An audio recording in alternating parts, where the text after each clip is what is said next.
तो आते हैं भजन की तरफ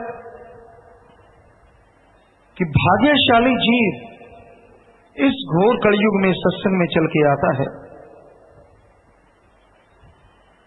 क्योंकि यहां मन इंद्रियां बड़ी जोरों पे हैं और बातों में इंसान का मन उसको इजाजत दे देता है, पर सत्संग सुनने और अमल करने के लिए मन से लड़ना पड़ता है। आप कहीं भी जाके बैठो, कोई दुनियावी चर्चा हो रही हो, मन कभी नहीं रोकता, बल्कि आपके अंदर उत्सुकता होती है वहां क्या चर्चा हो रही है, ये दो लोग सिर जोड़ के कहीं मेरी बात तो नहीं कर रहे, या आखिर क्या कर रहे हैं, क्या बोल रहे हैं। तरह तरह के ख्यालात, तरह तरह के विचार दिलो दिमाग में उठते रहते हैं और इंसान सोचता है कौन सी विधि हो जिससे मुझे ये सारी बातें सुनाई दे जाएं। कितने प्रयत्न करता है, दूसरे से पूछेगा, तीसरे से पूछेगा, तुझे पता है वहां क्या हो रहा था, क्या चल रहा था, भाई तुझे क्या लेना है। लेकिन चस्का कि आखिर क्यों मेरे से क्यों छुपाया गया, मेरे को क्यों नहीं बताया गया। ये मनोवर्ती है, मन की आदत है। तो ऐसी ऐसी बातें सुनने के लिए जोर लगा देता है कि मुझे पता चल जाए, जबकि अल्लाह वाहिगुरु राम की चर्चा सुनने के लिए जो कि जोर भी नहीं लगाना पड़ता, आके बैठना है, शरेआम चर्चा सुनेगी, फिर भी मन दीवाना भागता है। ना यार, क्या लेना है सत्संग में, क्या मिल जाएगा, कितना मिल गया तुझे। ये मन कभी मानने नहीं देता कि खुद में कमी है, बल्कि उल्टा कहता है क्या मिला तुझे, कितना कुछ मिल गया, पहले कौन से रंग लग गए जो अब लग जाएंगे, इत्यादि इत्यादि। आत्मा अंदर से आवाज देती है, भाई सत्संग में क्या कमी है, राम नाम में क्या कमी है, तू मानता तो है नहीं। तो मन फौरन दबा देता है, जो मानते हैं वो कौन सा सुखी है।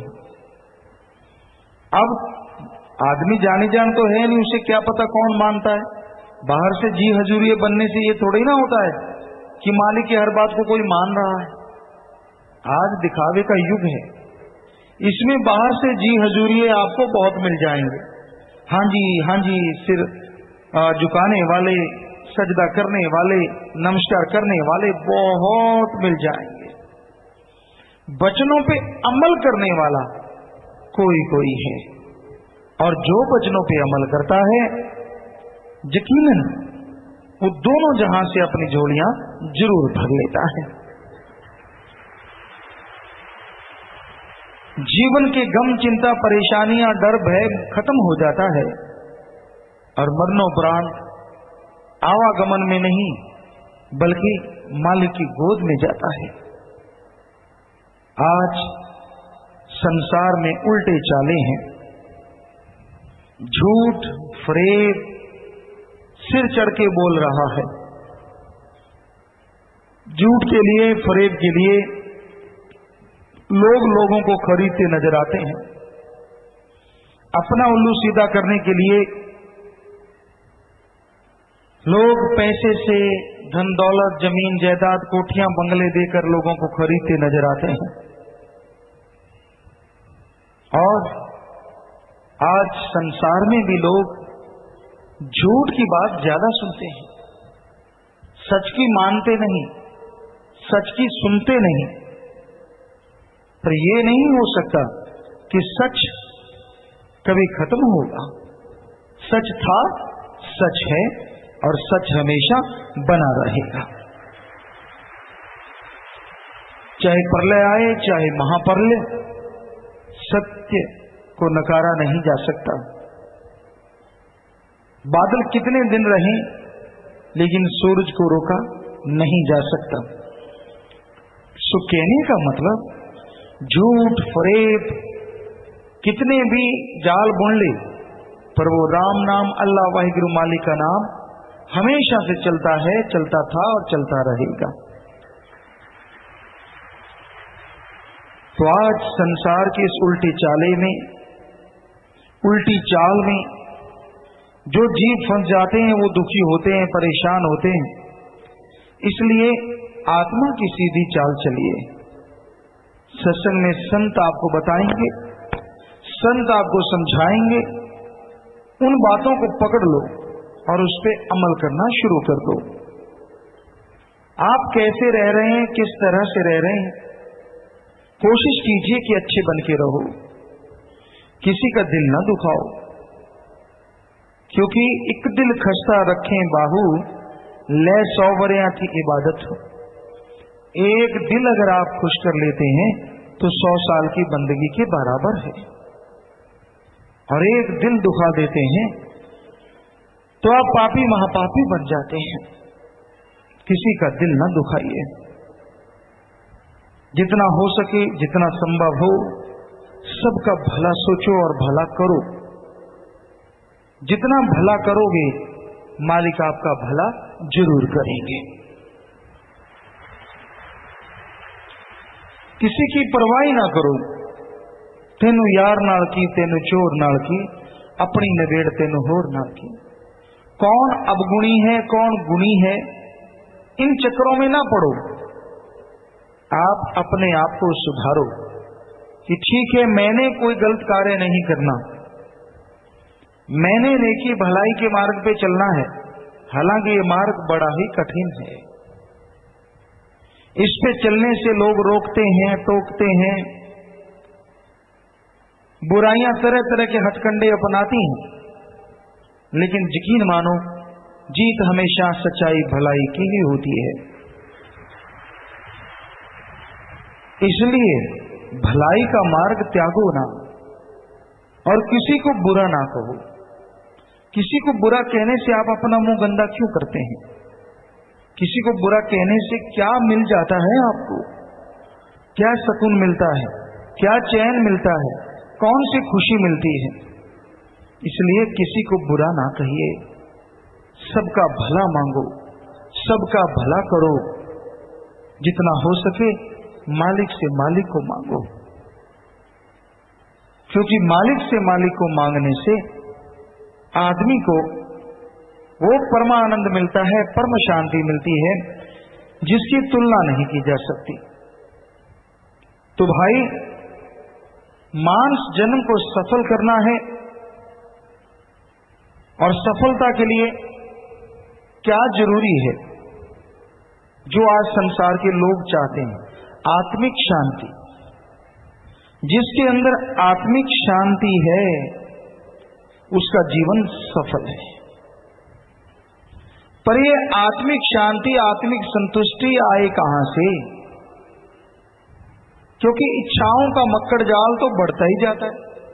कभी आप मकड़ी को देखें, छोटा सा जाल बुनती है, एक तार छोड़ती है, फिर उस तारों को छोड़ते छोड़ते छोड़ते छोड़ते इस तरह से जाल बना देती है, मजाल कोई वहां से छोटा जीव गुजर जाए, उसमें फंस जाता है। उसी तरह से आपका मन मक्कड़ जाल की तरह एक जाल बुनता है, जबरदस्त जाल, जिसमें आप उलझते जाते हैं। काम वासना का, क्रोध का, लोभ का, मोह का, अहंकार का, मन का, माया का, ये सारे धागे उसमें डाले जाते हैं। और जीव, आत्मा रूपी जीव, क्या मजाल कि उस जाल से निकल सके? आपके विचार बढ़ते जाते हैं, आपकी इच्छाएं बढ़ती जाती हैं। एक इच्छा मालिक पूरी कर दे तो और चल पड़ती हैं।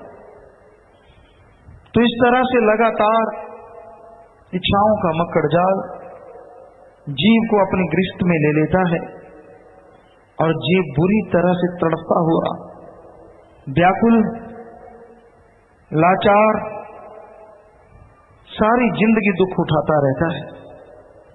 ऐसे लाचारगी की दशा देख के मालिक अपने फकीरों को, संतों को भेजता है। वो आके जीवों के मक्कड़ जाल रूपी काल के जाल को तोड़ने का तरीका बताते हैं।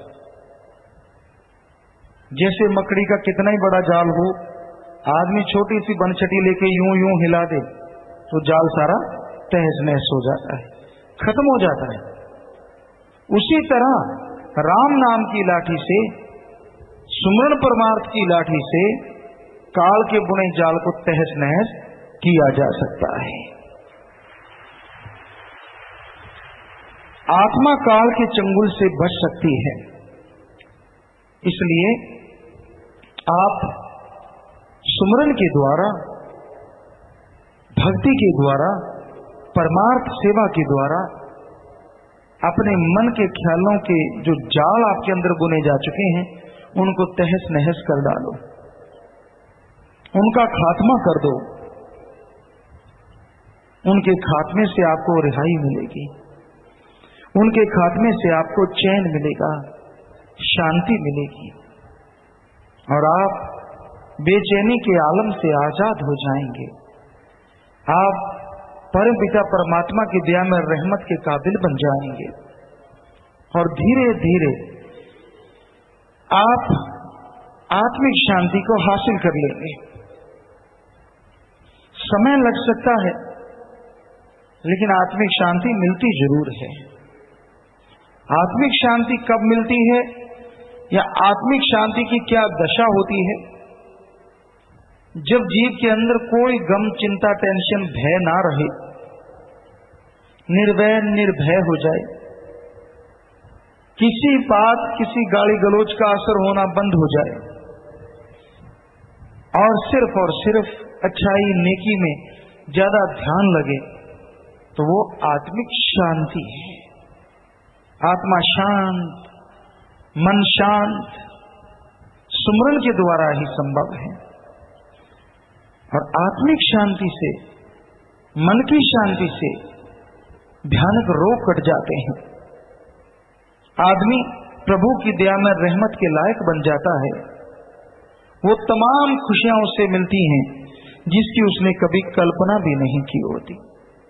इसलिए भाई, सुमरन से कभी भी जी ना चुराओ, जितना हो सके सुमरन किया करो। आपका नफ्स शैतान आप पे सवार नहीं होगा, आपको गलत ख्याल नहीं देगा। सुमरण करते रहोगे, आए हुए गलत विचार दबते जाएंगे, मन झुकता जाएगा, आत्मा बलवान होती जाएगी और आपको परम सुख, परम आनंद मिलना शुरू हो जाएगा। अमल करना सीखो। जब तक जीव अमल नहीं करता, मालिक की दया में रहमत को हासिल नहीं कर सकता। सो अमल करो। संत जो बात कहें सुनो, विचारो और अमल करो। संतों के वचनों में राज होता है। वो जो भी बात या भगवान के वचन करते हैं उनमें तमाम खुशियां छुपी होती हैं। छोटा सा भी वचन अगर कोई मान लेता है तो जिंदगी खुशियों से भर जाती है। इसी पे आपको एक बात सुनाते हैं। एक समय की बात है, एक गांव में कोई संत आए। सांझी जगह जो होती है वहां आके वो संत रुक गए। धर्मशाला कह लें या जो भी नाम दिया जाता है। तो लोग सत्संग सुनने लगे, बड़ी चर्चा होने लगी। बाहर गांव के एक जमींदार का घर था। उसकी पत्नी को भी लगा कि संत आए हैं, बहुत ही अच्छे हैं। तो उसने अपने पति से कहा, जी आप जाके संतों के वचन ले आओ, संतों के वचन बेड़ा पार कर देते हैं। वो कहने लगा, मैं नहीं जाता, मुझे तो डर लगता है, संतों का कोई भरोसा नहीं होता, क्या पता कौन सा वचन निकाल दें और जो वचन निकल गया फिर मुड़ता नहीं। संत मोड़े तो मोड़े, वरना जैसे कमान से छूटा तीर काम कर जाता है, वो करे ना करे संतों का वचन काम कर जाता है। तो वो जाट कहने लगा, जमींदार मैं नहीं जाता, मुझे तो डर लगता है। उसकी पत्नी कहने लगी, संत ऐसे थोड़ी ना वचन करते फिरते। अब कोई आप गलत काम करो, बुरा करो तो संत कुछ कहें, आप जाओ तो सही, सुनो तो सही। तो भाई जैसे तैसे उस जमींदार को